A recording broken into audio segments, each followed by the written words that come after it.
Assalomu alaykum qadrli ko'rman do'stlar. Yaxshi kitoblar yetakchisi bir kitob bir olam programmasi huzuringizda.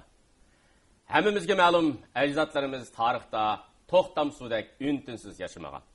Shundaqla tarixning bo'ron chapqinlari ostidami ham ko'milib qolmagan. Ular Ironning asrlarning qo'ng'iroqlarini jaranglatib, asrlar mobaynida o'ziga xos bo'lgan rangarang madaniyatlarni yaratgan va o'zining tarixiy mavjudligidan dalil va uchurlarni berib turgan. Bugungi programmamizda biz yozuvchi Farhodjon apandining Sharq Shamoli qurilishi kitob nashr qilish turiga kirgizilgan Elqut Yulduzi nomli tarixiy roman haqida suhbat qurishni loyiq topdik. Bugungi suhbatimizning ishtirokchilari Xinjiang Pedagogika Universiteti Adabiyot institutining professori doktor Iqbol Tursun apandi. Xinjiang Pedagogika Universiteti Adabiyot institutining magistr aspiranti Ablat Aysa apandi.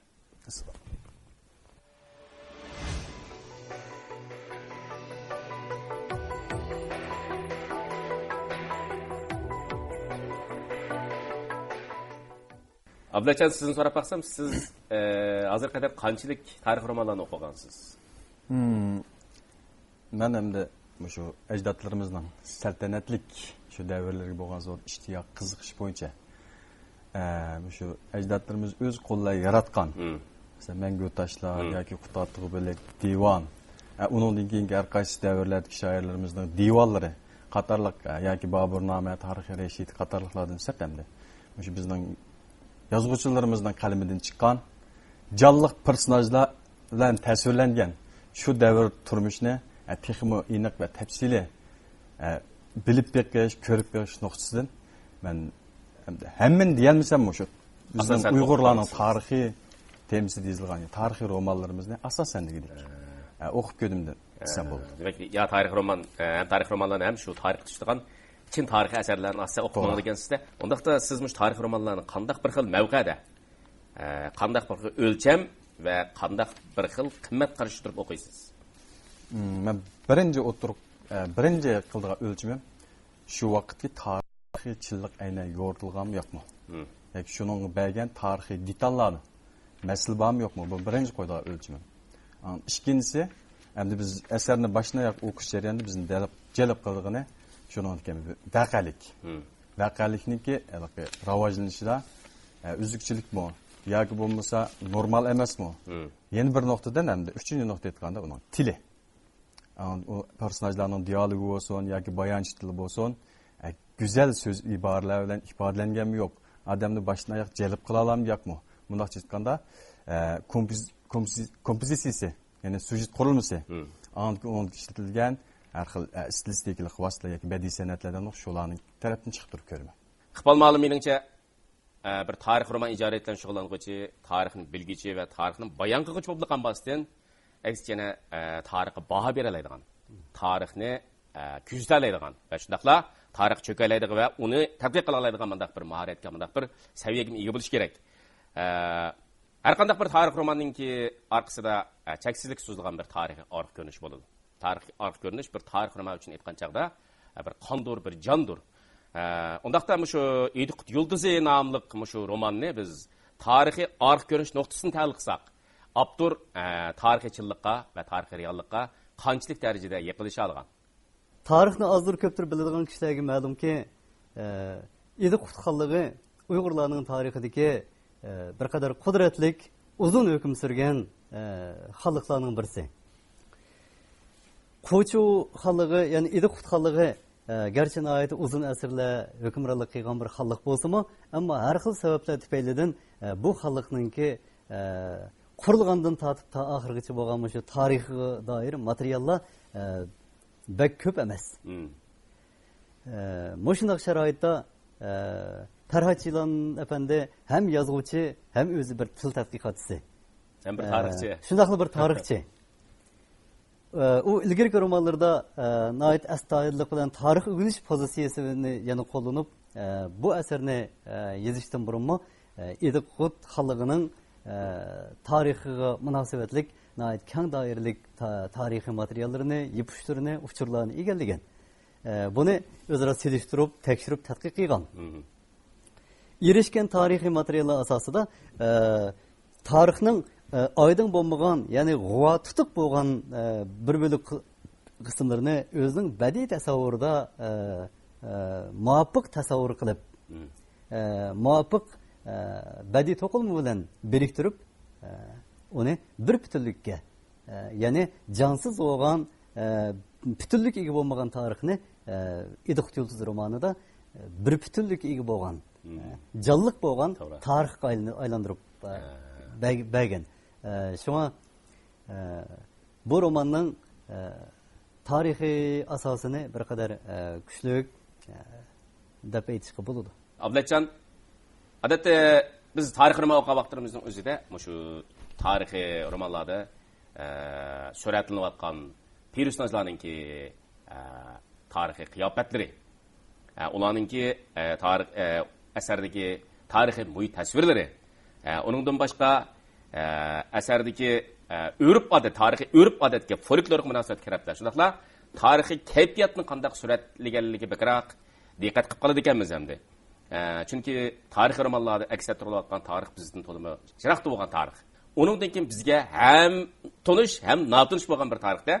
Shunda bo'lganda biz shundaq bir xil kayfiyatlar o'qisak, bir xil tarixiy kayfiyat kirib turib o'qisak, endi bu asarniki bizga beradigan sitki zo'qi boshqacharoq bo'ladi hamda. Şahsen ben özüm şundan bir kayfiyatın içinde tuğanda his kılım eğer müşteripler yaxşı ondalgan bolsa. Ondaqda siz muş romanı okuş davamında əsərdinki muş tarix kayfiyatıga, tarix katlamığa erkin tabii kiraladınız mı? Dastlab asar boshlangan chog'da bizningki asar kirishimiz İdiqut xonninki Chang'anga evetgan karvon beshilan bu asar kirib ketimiz. Shu vaqtning o'zida, shu vaqtki bir diplomatiya jihatdagi bir xil alaydilik taral savdo orqali ilib berilgan diplomatiya gavdalandi. Bir siyosiy kayfiyat. Va shu vaqtning o'zida Evrg'oldan chiqqandan keyinki, shu Chang'anga qarab menib Evrg'oldan chiqqandan keyinki payonsiz ketgan sayliqlar. Ya'ni bu yerda deyilayotgan muhit tasviri biz o'zimizmi shu xil muhitlarni ko'rgan, shunda bo'g'ashqa buning hamda muhit tasviri nuqtasidan tabiiy kira oldik. Asarning keyingi tafsilot nuqta aytqanda masalan İdiqut shu chaqdagi İdiqut shahrining, ya'ni Qo'chu shahrininki bir qism shahar qurilishlari, shu vaqtdagi buddizmning xarakteri jihatlardan hozirgi bizningki tarix jihatini aytgan ma nuqtamizga bergan qiyofat tasviri tarixchiligi a nuqtadan bizni to'lim qoyil qildi. Andan keyin kishilarning shu vaqtdagi kiyinishlari, yurish turishlari ma jihatdan bir kadar alaydarak bo'ldi bir qism taraflari. Bo'libmi shu vaqtki masalan qiz ayollarimizningki masalan bir detalni aytsak shu chog'dagi masalan chash qo'yish odati, masalan qizlar va ayollarning farqlantirilishi, uningki boshqa Nayman, Qitan qatorliq boshqa millatlar bo'lgan selishtirmasdan aytdi, ro'shan gavdlik bo'lgan. Bu jihatdiksa bizningki mana shu Tangirtog'ninki Taklimakonning bo'ylaridan tepilgan bir qism quruq jasadlar var. Şularninki aynan saqlanib qolg'achqa ularning bir qism kiyim alayligi, ular kiygan tanballar majatdan aynan yatilgan deb qarashga bo'ladi. Umum jihatdan yana boshqa tarixiy kayfiyat bor. Kayfiyat bor. Cho'kaladimiz degan gapda. Cho'kaladimi?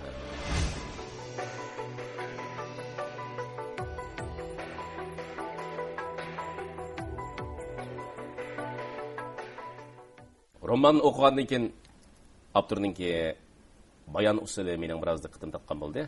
Iqbol ma'lum. Nemishqa degan vaqtning o'zida qarasam asardagi voqelik shunchalik cho'ng, shunchalik dag'dug'liq, shunchalik murakkab va shunchalik agir to'qay. Lekin mushtaq bo'lsa-mu, mush vaqa, mushtaq dabidabilik agir to'qay mush murakkab vaqalarning hammasini avtor aynan to'liq suratlab berishga bak kuchab, unda zo'r qilib ketmagan. Qanday qilgan deganda mush masalalarni oddiy personajlarninki vujudiga, oddiy personajlarninki shu hayot logikasiga singdirib o'tish orqali mushtaq oddiy odamlar orqali bayon qilishni iborat bir bayon andisini qo'llanibdi endi. Biz mushxil bayon usulining o'zgachiligini, konkretni deb qarasak, konkret taraflarning qaysi taraflardan sharhlab kelsak baqsaq bo'lar. Bu romanning voqealigi zaman makan jihatdan cho'ng bir bo'shliq o'tishiga olgan. 1203 yilidan boshlangan İdiqut xalqining ahvolidan boshlab toki 1270 yılı Çingizхан allaqachon o'lib, uning o'g'illari hukmronlik qilgan davrlargacha, ya'ni Yuan sulolasi qurilg'ichilik bo'lgan 60-70 yillik O'rta Osiyo va Shinjongning tarixiy voqealarini avtor nihoyat ustulik bilan o'rlashtirib, oddiy personajlar va oddiy voqealar ichida mushu 60 yillik tarixiy jarayonlarni bizga yetkazib bergan. Şu bayan nuqtasi jihatdan, ya'ni bayan alohidaligi jihatdan romanning nihoyatda keng bo'lgan zamon makon bo'shliqi yaratilgan. Meningcha bu bir o'zguchiligi. Ikkinchi bir o'zguchiligi romanning bayan nuqtasi yangi. O'zgacha. Ritmi ittik, o'zgarishchan, davoluvchan, ziddiyat, ya'ni voqelik taraqqiyotiga ergishib, personajlar xarakterini yaratish tadrijiy holda, ya'ni nihoyatda murakkab, egri to'qay davoluvchilar jarayonidan o'tib tez ilgarilaydi. Masalan, roman voqeligida To'xtamish bilan Turkanaydan iborat bu bir jup qiz yigitning oddiy muhabbatini asas liniya qilish yo'li bilan bir tarafdan mushu obrazlarning kechirmishini, yana bir tarafdan bo'lsa uning keyinda yuz bergan bir cho'ng tarixiy voqealarni yoritadi. Mana bu oddiy shaxslarning, ya'ni oddiy kichik bayoni orqali bir davrninki murakkab cho'ng tarixini yoritadigan bir bayon alohidlik, ayni alohidlik. Asarning yana bir alohidaligi bayon jihatda huquq bayoni. Hamda bu yerda huquq bayoni deganimiz Idiqut xalqining haqoni Barchiq Artekinning mushu xalqning mustahkamlanishi uchun boshqa turishlari, uning g'am qayg'usi, o'zining yultuzining, ya'ni Idiqutning yultuzining qanchalik mavjud bo'lib tura oladiganligi haqidagi endişsi. Yani özünün hükümranlık imtiyazını, hükümranlığını qanchalik uzun davomlashtirish haqidagi bir orzusi bo'lsa, yana bir tarafdan Chingizxonning yiroqsi, uzun so'zilgan harbiy yurishlari, istochiligi, uning imperatoriga xos bo'lgan xarakteri, bu jihatdagi tasvirlar. Buning o'zi ya'ni tarixiy shaxslarning, ya'ni cho'ng tarixiy shaxslarning, ya'ni hukmronlik bilan munosabatli bo'lgan bir bayon tasvirlash alohidligi deb qaraymiz. Asarning bayon jihatdagi yana bir o'zguchiligi nima deganda, ayni chog'dagi tarixiy voqealarni tasvirlash bilan birga uning avtor uningga tanqidiy ruh bilan, tarixiy ong bilan o'zining falsafiy fikrlarini, tarix haqidagi tushunchasini, ideyasini mushu voqealar bilan biriktirib o'tgan. Bu tarixiy roman ijodiyatida yozuvchilar ko'ngil bo'lishga tegishli bo'lgan bir taraf. Ablat apandi hamda Idiqut Yultuzi romani hamda voqealigining agar to'qay bo'lishi, undan keyin sujet liniyasining ko'p liniyalik bo'lishi, undan boshqa voqealarning cho'ng yil davrining uzun so'zilishi bilan bizning diqqatimizni tortadi. Albatta, mushkil taraflari bilan bizningki roman o'qigan vaqtimizda ko'z oldimizda nurg'un personajlar bizga cheliqdi va ko'zimizni qamashtirdi hamda. Mushundan qaraganda, personajlar nuqtasini qaragan vaqtingizda o'zida sizga eng suyimlik bilingan, shundaqla eng jirginishlik bilingan personajlar qaysi bo'ldi? Bo'libmi, asardagi bosh personaj voqealikning rivojlanish jarayonida boshdan oyoq chiqdi. Bu To'xtamish menda boshdan oyoqni cho'nqur bir muhabbat urqini ko'nglimning cho'nqur qatlamlariga singdirib o'tdi. Onun siz deb o'tgandek Miseris, ya'ni To'xtamishning dadisining o'lisiga sabab bo'ldi. Amniyatda Miseris Qarqitallarga beqinib, setilib, ayni vaqtdagi Idiqutdagi o'zimizning xalqini shular uchun bostirib berdi. Shular uchun shularning ketmini chepib, xayil qildi. Shu mezgilda dal shu asardagi bosh personaj To'xtamishninki dadisining o'lishiga sababchi bo'ldi. Bu mendagi eng nafrat qo'zg'aydigan, eng nafratimga erishgan bir personaj. U oxirsida ichinishlik o'lidi. Uningdan sirt mendan keyin eng cho'nqur ta'sir qoldirgani Tatatunga. Chunki bu tarixda haqiqiy bo'lib o'tgan voqea. Haqiqiy bo'lib o'tgan zot.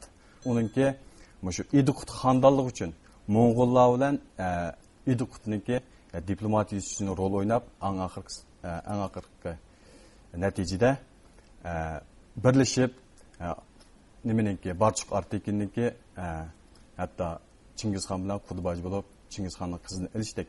Shunda bir qator tarixiy voqealarga bevosita sababchi bo'ldi. Bu menda eng cho'nqur ta'sir qo'zg'agan bir personaj. Undaqda shu Tatatunganing obrazi, shu asardagi chilliq nuqtasini, shu vaqtdagi tarixiy chilliq nuqtasini qarab vaqtingizda Tatatunganing obrazi sizcha qanday yaratilgan obrazmi shu? Menchi bo'lganda shu vaqtdagi Tatatunga yana bir nuqta aytganda Idiqut madaniyatiningki simvol sifatida turib chiqqan bo'lsa. Bundan boshqa yana Chingizxon imperiyasi uchun uningki madaniyat jihatda o'ynagan rolini do'stlik elchisi. Shundaq, do'stlik elchisi. Majiyatdan Meningcha mo'y Mehmetga. Romanda Tatatunga obrazi muayyan sayfida tasvirlangan. Tatatunganing o'zi bir tarixiy shaxs. Uyg'urlarning madaniyat tarixida, yeziq tarixida bo'libmi, Idiqut xalqining madaniyat tarixida Tatatunga hurmat bilan tillanadigan bir shaxs. Shu davr tarixini mana Tatatunga tasavvur qila olmaymiz. Tilib o'tmasa bo'lmaydigan bir. Romanda Tatatunga mushundaq bir davrdagi nihoyatda dangliq bo'lgan ilm ahli, do'stlik elchisi. To'g'ri. Madaniyat sahnasidagi bir shaxs. To'g'ri.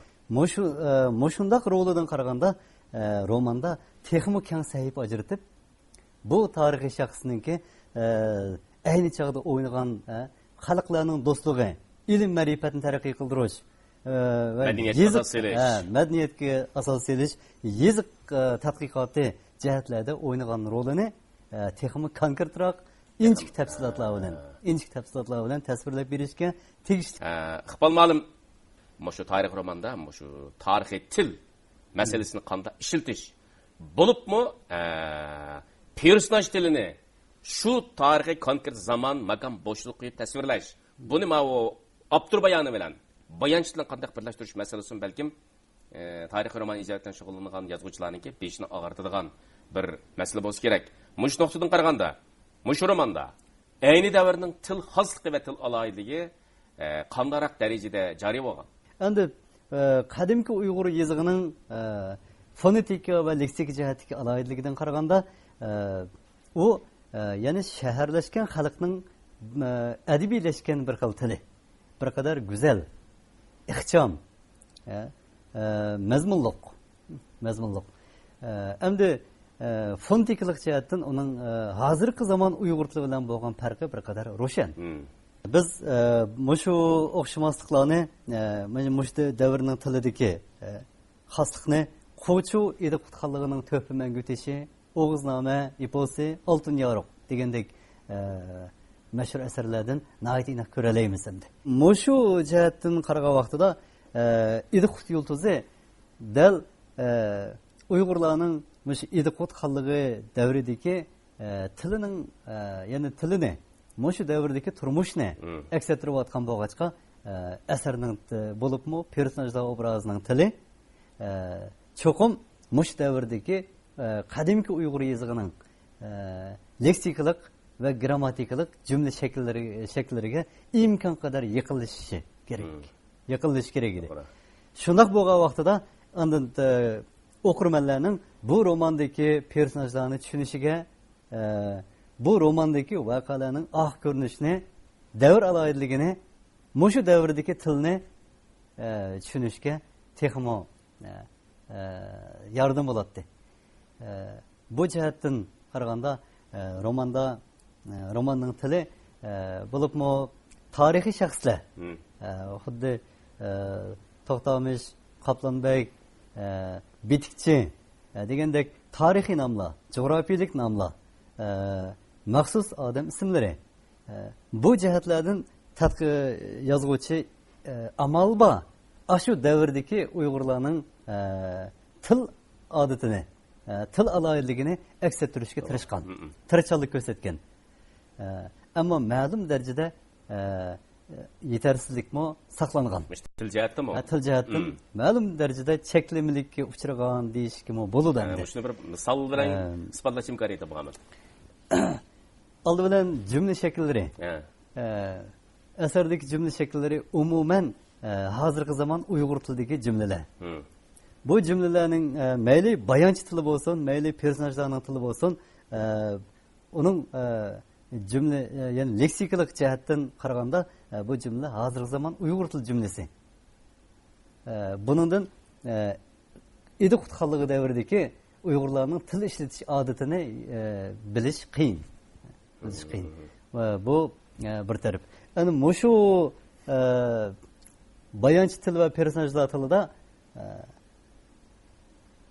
bo'libmi islom diniga xos bo'lgan, islom madaniyatiga xos bo'lgan, hatto arab farscha atalg'ular chiqib qoladi.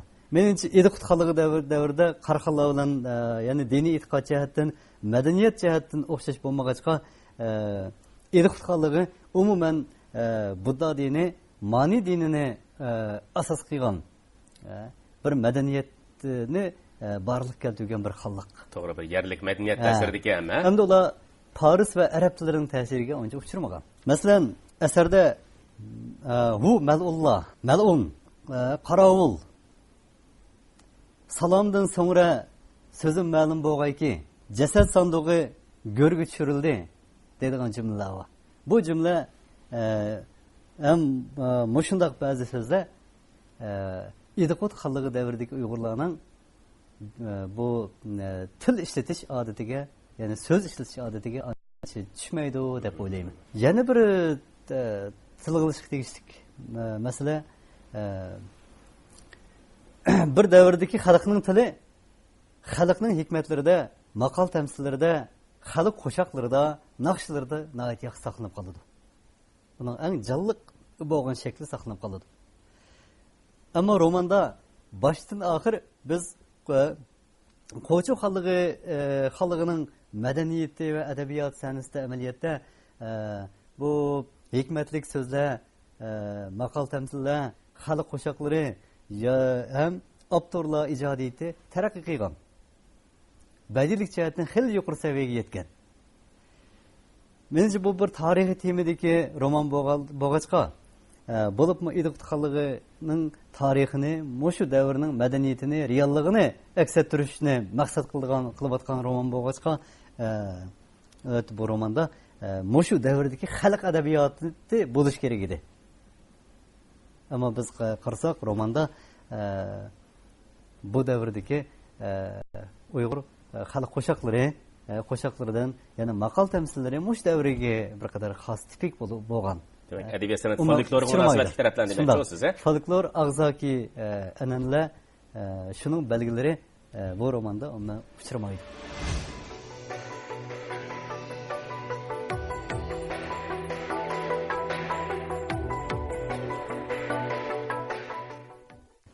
İqbal malum tarix romanlarının bir kıymetli tarafı tarihi çıllıqni aks ettirish bilan birga yana Abdurhatto o'zim o'ylab yetmagan ma'lum bir davr qoldirgan tajriba saboqlarni, tarixiy detallarni, tarixiy kartini yuksak bir badiiy ravishda ifodalab, hatto o'zim o'ylab baxmagan ahvol ostida, hatto o'zim o'ylamagan asosda bizga shu davrninki tajriba saboqlaridan, hayot hikmatlaridan uchirib berib qo'ydi-ku. Mush to'xtadan qaraganda, hamda mushu siz bir o'qirmanlik nuqtasidan chiqishga vaqtingizda mush romanda hamda kishilik hayotga munosabatlik insonga ma'naviy uzuq bo'la oladigan qanday bir hayot hikmatlarini his qila oldingiz? Tarixiy roman bizning tarix haqidagi bilimimizni oshirdi, aqlimizni kuchaytirdi. Shu davr tarix haqida bizni bir qadar atrofliq konkret tushunchaga ega qilish bilan birga bugunni texmo his qildirdi. Shundaqla bizning kelgusimiz haqida bizni o'yga soladi.